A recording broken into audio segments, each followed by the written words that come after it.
бүгін біз азайту амалдарының 3 түрлі тәсілін үйренеміз. Мысалы үшін 15 пен 8-ін азайтындысы 3-ін қалай шығарсақ болады? Біз кәдімгі тәсіліміз 15-тен 8-ін азайтқан кезде баған түрінде шығарып жүрдік балалар, былай.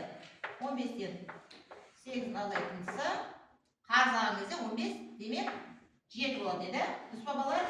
Енді қараңдар балалар. Екінші түрін үйретемін сендерге. 8-ді 5 пен 3-тің қосындысына жіктейміз.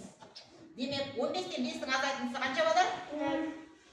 15-тен 5-ті азап 0. Ал енді демек нешеде 10 деген қалды. 10 деген сан. 10-нан бағана біз 5-тен 3-ке бөлдік қой 8-ді. Демек 10-нан 3-тің азайтындысы 7. Бұл екінші тәсіл екен. Енді бала тағы бір тәсілі бар екен. Оны былай жасаймыз. Осы дәл тұрған кезде 15 пен 8-ін азайтын. 8-ден 5-ті азайтса қанша қалады балалар?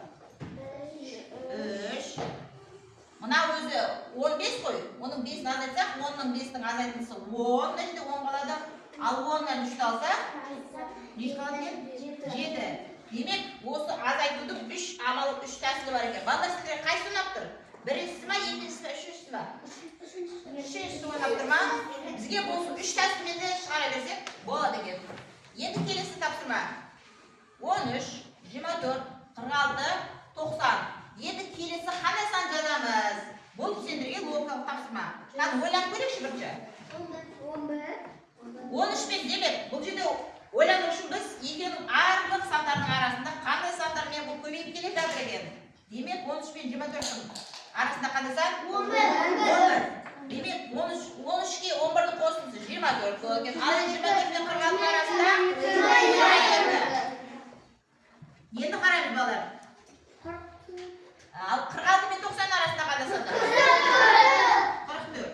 Демек, бері қараймыз енді. Енді қараймыз. 92 қандай сан білу үшін біз логикаға есептейміз. Мына жерде 11. Мына 22-ге дейін қандай болып тұр? 2 еселеніп тұр, демек 11-ді 2 көбейтсек 22. Мына жерде 44 болу үшін 22-ді тағы да не қылып отырмыз? 2-ге көбейтіп жатырмыз. Демек 92-ге қандай сан болу үшін біз 88 болу үшін біз 44-тен не істедік?